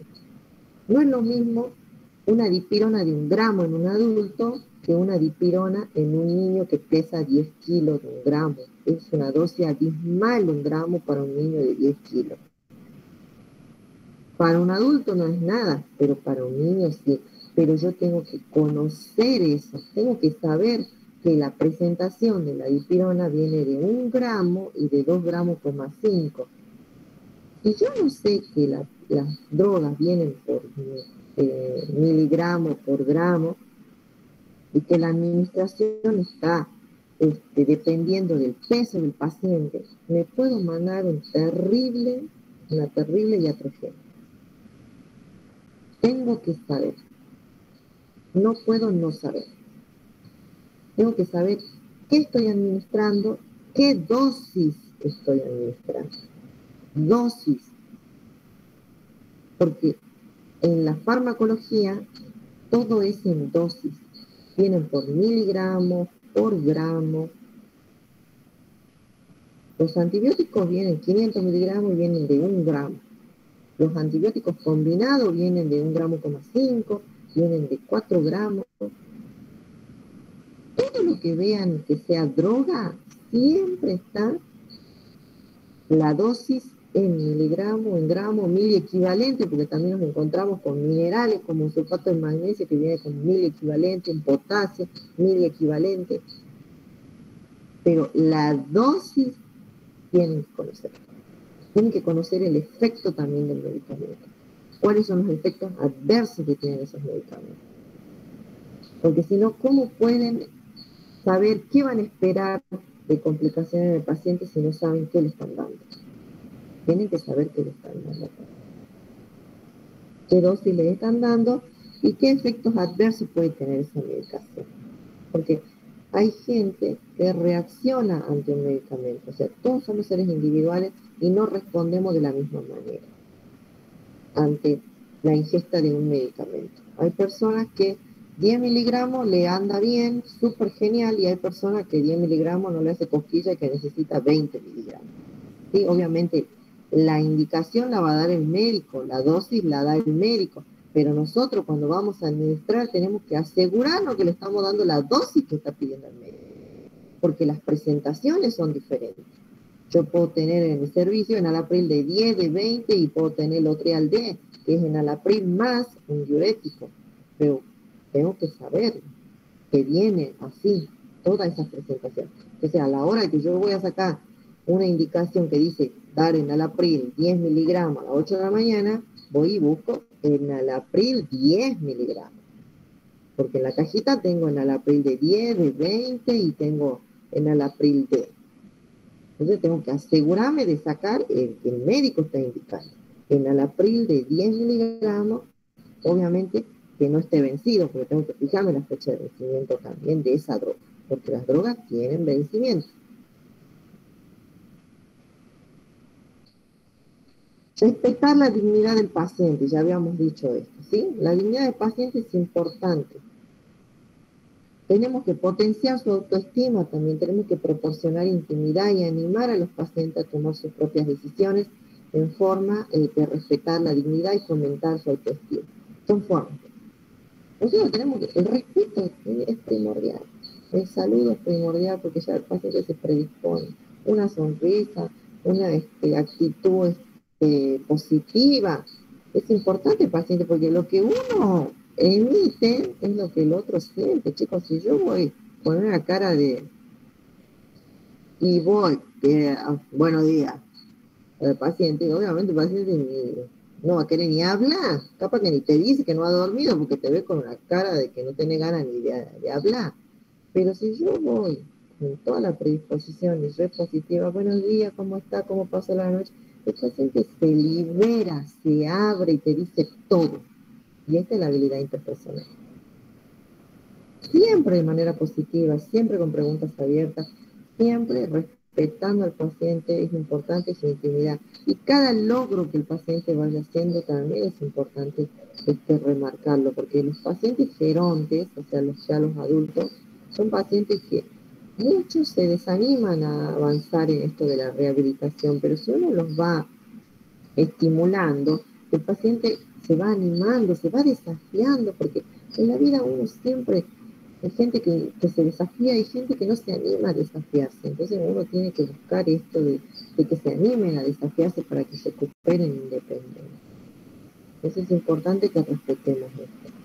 Animar a los pacientes a participar activamente en la aplicación de las intervenciones de enfermería, ¿sí?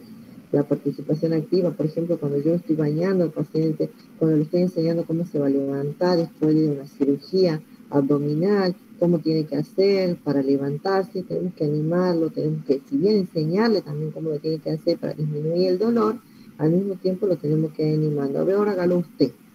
Solo me quedo yo ahí resguardando, pero voy observando.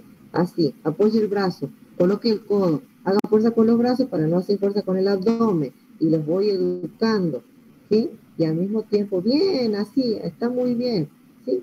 Todo eso sirve para el paciente. Hay que animar a los pacientes, porque los pacientes muchas veces por el dolor no se animan, no se quieren mover por el dolor, pero se tienen que mover, y sobre todo cuando hay una cirugía. Posterior a una cirugía, el paciente tiene que empezar a moverse, porque es importante que movilice. ¿Sí?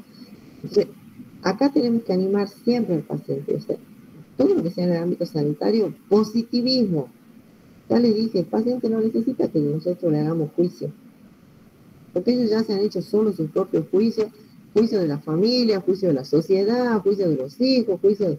Entonces no necesita que en el ámbito sanitario también le haga juicio. El ámbito sanitario está para qué? Para darle al paciente apoyo, para ser un factor protector, no un factor de riesgo. Entonces, no necesita que nosotros emitamos juicio, porque él necesita que usted darle herramientas para que él pueda tratar lo que sea que le está quejando, una actitud positiva para animarlo, ¿sí? Entonces, el paciente no va a la institución para que nosotros emitamos juicio. Va a la institución buscando ayuda. pero ayuda para qué, para sentirse mejor, porque ya todo se enjuició, su familia lo enjuició, la sociedad lo enjuició, no necesita que nosotros lo hagamos. ¿Sí? Ahora, cuando hablamos de la supervisión de la asistencia delegada, es cuando yo estoy delegando una función, por ejemplo, a un colega que recién está iniciando, ¿sí? ¿Sí? Este profesional de enfermería, responsable de la asistencia global del paciente, debe asegurarse de que las actividades sean ejecutadas en función del plan asistencial y pueden ser necesarias otros cuidadores que comuniquen su actividad al profesional. O sea, puede ser a un profesional, a ustedes cuando vayan al ámbito de la salud, que son estudiantes, ¿sí? Entonces yo estoy delegando, mira, a este paciente hay que hacerle el baño en cama. Yo ahí estoy delegando, pues yo estoy a cargo de la sala, pero tengo todos los alumnos. Entonces los alumnos van a ir a hacer el PAE de ese paciente, van a ejecutar esa planificación que ya tenía hecha la enfermera de la sala, que era hacerle el baño en cama. Y entonces yo estoy delegando esa acción, pero tengo que también observarla y tengo que ver que se haya realizado, porque después yo la tengo que registrar. Porque ustedes como estudiantes, por ejemplo, no pueden registrar en la historia clínica. La enfermera de la sala sí puede registrar, realiza higiene en cama, alumnos de la escuela tanto, ¿sí? Porque es la autoridad competente para hacer un registro en la historia clínica, ¿sí? Entonces el profesional de enfermería valida y responde de cualquier observación adversa o respuesta del paciente, y esto puede implicar la modificación del plan asistencial de enfermería. La enfermera de la sala que está a cargo, y ve que tengo la sala llena y tengo 5 estudiantes, y aprovecho y hagamos que lo bañen a todos, porque después no nos van a dar los tiempos, porque lo tenemos que llevar al paciente a placa, lo tenemos que llevar a ecografía, tenemos que hacer, porque hay muchas actividades para hacer, y si la sala está llena, el enfermero no le alcanza. Entonces toda mano que se suma es bendecida y bienvenida, pero después ellos tienen que cerciorarse, porque antes de hacer un registro, el enfermero vaya a ver se le hizo el baño en cama, o va a hablar con los alumnos, obviamente, si se le hizo o no el baño en cama, o qué notaron en el paciente durante el baño en cama. Eso también tiene que ser la comunicación, ¿sí? Que los estudiantes realizaron el baño en cama, pero el paciente se le observa una lesión en zona sacra. Entonces se le tiene que informar al enfermero que ha delegado esa función de hacer el baño, para que él pueda registrar y pueda vigilar y observar esa lesión, ¿sí? Entonces es importante, cuando hablamos de la delegación de la asistencia, que se la puedo dar a un estudiante que está ahí, o a un colega que recién está iniciando o que está haciendo reconocimiento, ¿sí? Entonces yo estoy delegando mi plan de asistencia a un colega, pero tengo que ver que se haya hecho la actividad y que me diga qué es lo que ha observado durante la intervención que realizó la persona a la que yo le delegué esta función. Delegué quiere decir que le pase a ella esta actividad, ¿sí? Y el registro. Y con eso terminamos. El registro es primordial. Lo que no está escrito no está hecho. Y yo puedo haber hecho muchísimas actividades con el paciente, pero si yo no lo escribo, es como que yo fui a verlo al paciente una sola vez cuando le hice el tratamiento de la medicación y ya no lo vi más. Lo que no está escrito no está hecho. Y el registro de las intervenciones de enfermería son documentos legales, porque vamos registrando la evolución del paciente, ¿sí? Entonces, el profesional de enfermería completa la fase de aplicación registrando las intervenciones y la respuesta del paciente en las notas del progreso de enfermería. Esta es la evolución. O sea, yo registro paciente, se administra medicamento con respuesta de prurito, picazón sería posterior a la administración de este medicamento. Entonces yo estoy colocando la intervención y la respuesta del paciente a esa intervención. ¿Sí? Paciente se realiza higiene perianal con dificultad ya que no colabora. ¿Sí? Estoy colocando que sí le hice, pero que el paciente está, sí, no colabora y que obviamente nos dio trabajo para hacer, no lo voy a poner de esa manera, pero sí puedo registrarlo como que el paciente no colabora, puede estar en negación y se puede hacer obviamente después el médico una intervención con psicología, ¿sí? O a lo mejor este paciente es muy pudoroso, pero nosotros tenemos que registrar que se hace la intervención y la respuesta del paciente a esta intervención. La asistencia de enfermería no debe registrarse antes de hacerla. A veces los enfermeros llegan y escriben todo y resulta que cuando van al lado del paciente, este paciente ya no está. Y vos ya escribiste en la historia que le has hecho el tratamiento de las 8, de las 11 y resulta que el paciente falleció apenas entraste. Nunca deben registrar antes de verlo al paciente. Porque yo primero tengo que evaluarlo al paciente antes de registrar. Si bien las indicaciones médicas ya están con horario y yo también, o sea, tengo un Cardex donde llevo el horario, no puedo ir a registrar en la historia clínica que administré a las 8, a las 6 de la mañana, que administré a las 8 de la mañana un medicamento, que ni siquiera fui a verlo al paciente.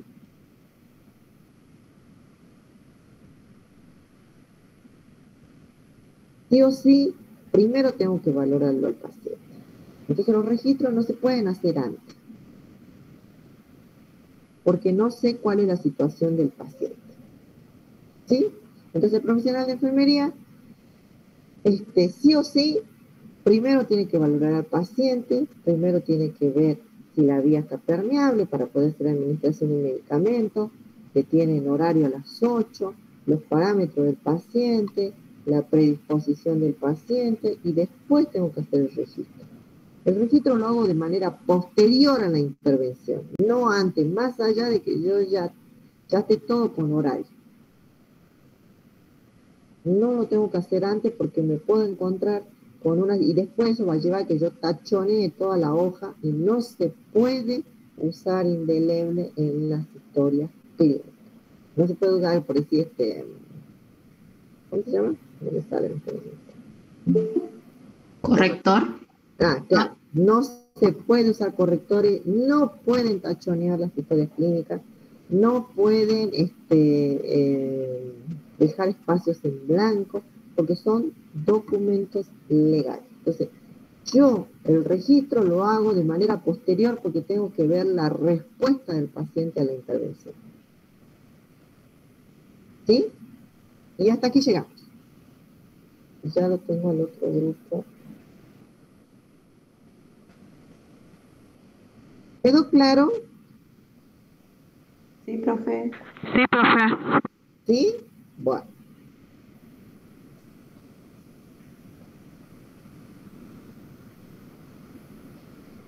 Bueno, chicos, los dejo porque ya tengo al otro grupo ahí esperando.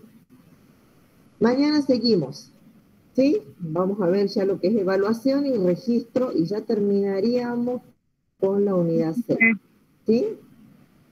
Así es que, y yo creería que probablemente ya la semana que viene vamos a la institución.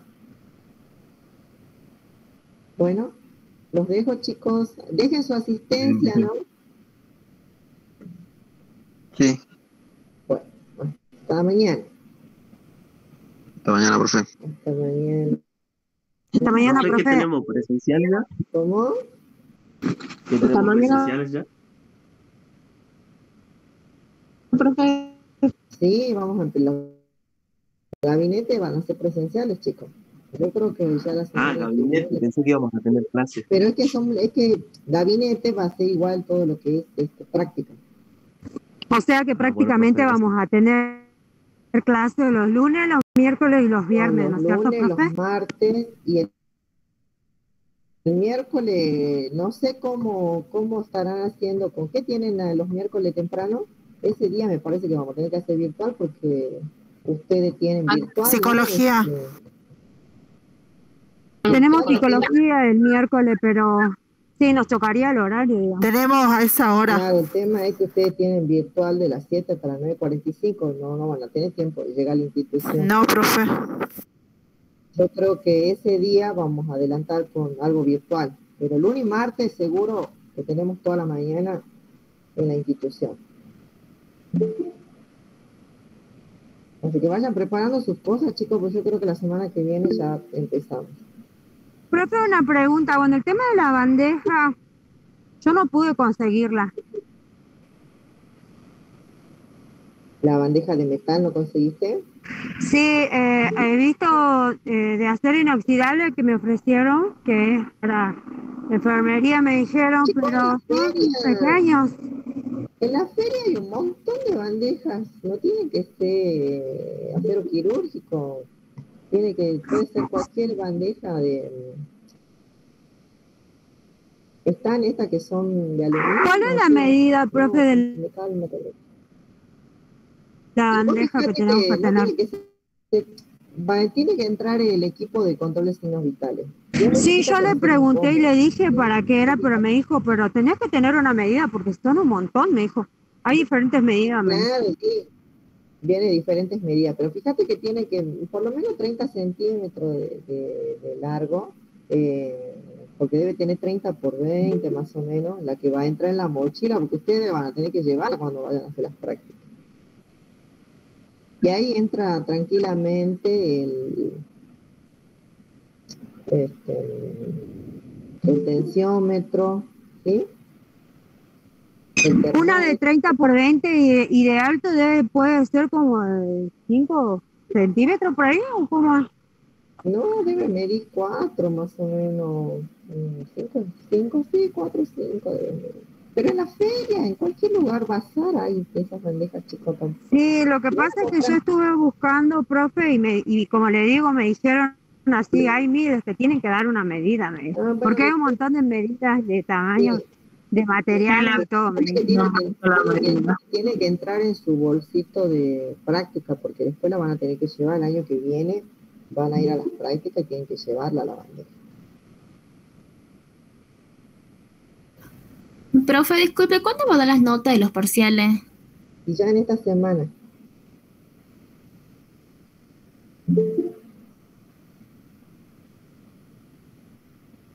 Buenos días, chicos, al grupo 2. Buen día, profe. Buenos días.